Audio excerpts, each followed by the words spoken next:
Assalamualaikum warahmatullahi wabarakatuh. Halo sobat sanak semuanya, selamat datang kembali di channel Banjar Alkisah. Di video kali ini kita akan mengulas sejarah raja yang terbuang dalam tokoh Perang Banjar, yaitu di luar Banua Banjar beliau dikenal ulama berjubah kuning. Siapakah beliau dan bagaimanakah kisahnya? Silakan sanak simak video ini sampai habis. Haram menyarah, wajah sampai ke puting.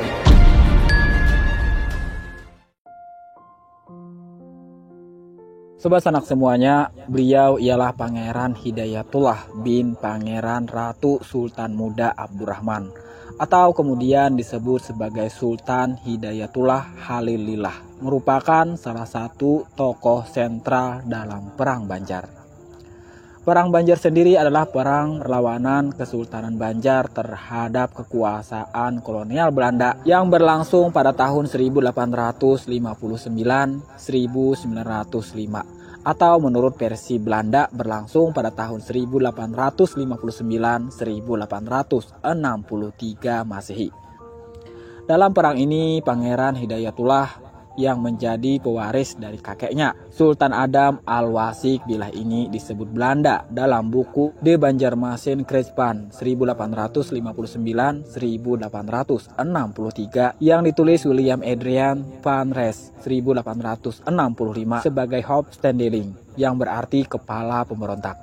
Pangeran Hidayatullah memimpin Perang Banjar sejak 18 April 1859 hingga beliau tertangkap pada 2 Maret 1862 akibat tipu muslihat Belanda yang juga sebelumnya menyandra ibunya, Ratu Siti, yang akhirnya Pangeran Hidayatullah diasingkan pemerintah kolonial Belanda ke Bukit Joklo, Desa Sawah Gede, Kabupaten Cianjur, Jawa Barat. Selama berada di daerah pengasingan bersama dengan keluarga dan pengikutnya sekitar 40 orang, Pangeran Hidayatullah aktif menyebarkan ilmu agama Islam di tempat pengasingan hingga wafat 24 November 1904 dalam usia 82 tahun. Bahkan oleh masyarakat Cianjur dan sekitarnya, Pangeran Hidayatullah di tempat pengasingan dikenal dengan sebutan ulama besar berjubah kuning. Karena saat Pangeran Hidayatullah saat ke Masjid Agung maupun saat berdakwah, hampir selalu menggunakan jubah berwarna kuning. Berkat jasa-jasa kepada bangsa dan negara, pada tahun 1999, pemerintah Republik Indonesia telah menganugerahkan kepadanya bintang Mahaputra Utama. Bahkan Pangeran Hidayatullah sudah berkali-kali diajukan sebagai pahlawan nasional, termasuk pada masa kepemimpinan Bupati Kabupaten Banjar, almarhum Kiai Haji Halilur Rahman atau akrab disapa Guru Halil, saat memimpin acara haul ke-113 Pangeran Hidayatullah di Kabupaten Cianjur, Jawa Barat, tanggal 25 November 2017. Beliau menginginkan Pangeran Hidayatullah dinobatkan sebagai pahlawan nasional. Karena hingga sekarang Sultan Banjar itu, kata Guru Halil, belum mendapat pengakuan pemerintah terkait status tersebut. Apalagi menurut almarhum Guru Halil, Pangeran Hidayatullah adalah seorang Sultan Banjar yang alim dan dikenal gigih melakukan perlawanan terhadap penjajah Belanda selama masa pendudukan di Kalimantan. Pangeran Hidayatullah, kata almarhum Guru Halil, tidak pernah menyerah dan tetap melakukan perlawanan sengit kepada penjajah sesuai semboyan masyarakat suku Banjar, Wajah sampai Kaputing, dari awal hingga akhir. Hal senada pun disampaikan oleh keturunan keempat Pangeran Hidayatullah, Pangeran Yusuf S. Nendar, saat ditemui di kediaman di Cikampek, Jawa Barat. Pada tahun 2017, jelas pria yang akrab disapa Pangeran Cepi ini, pengajuan Pangeran Hidayatullah sebagai pahlawan nasional sudah dilakukan oleh Dinas Sosial Provinsi Kalimantan Selatan. Mulai tahun 2017, kita mulai mengusulkan agar Pangeran Hidayatullah ditetapkan menjadi pahlawan nasional.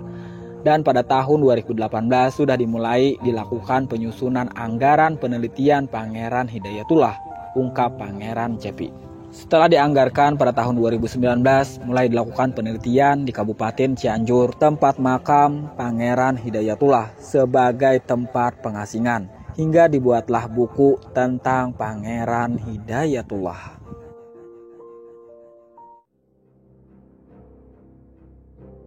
Assalamualaikum warahmatullahi wabarakatuh. Halo Sobat Sanak semuanya, selamat datang kembali di channel Banjar Alkisah. Video kali ini kita akan mengulas request dari Sobat Sanak yang bernama Muhammad Nur Huda.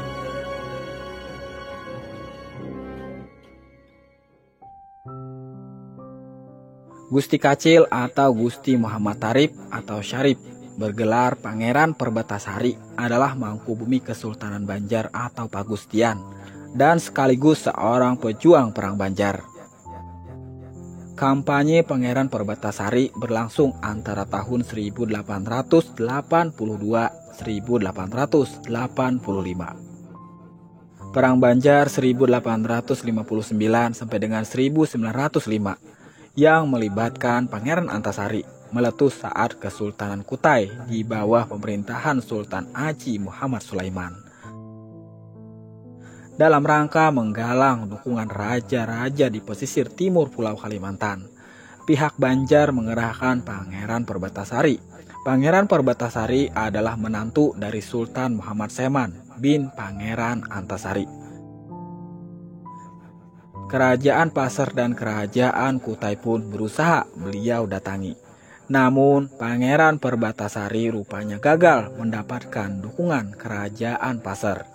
Pertemuan antara Perbatasari dan Sultan Pasar tidak sempat terjadi karena Sultan segera kembali ke ibu kotanya. Besar kemungkinan alasannya karena Sultan Pasar ketika itu tidak ingin terlibat dalam perlawanan terhadap pemerintah Belanda. Setelah gagal mendapat dukungan dari Sultan Pasar, Pangeran Perbatasari dan pengikutnya menuju Kutai untuk meminta dukungan Sultan Kutai. Namun Sultan Kutai, Sultan Haji Muhammad Sulaiman, malah menyerahkan kepada pihak Belanda. Pangeran Perbatasari pun ditangkap, kemudian dikirim ke Banjarmasin, lalu dibawa ke Manado dan ditahan di kampung Tikala Ares. Kemudian beliau menjadi orang buangan di kampung Jawa Tondano bersama 18 orang pengikutnya.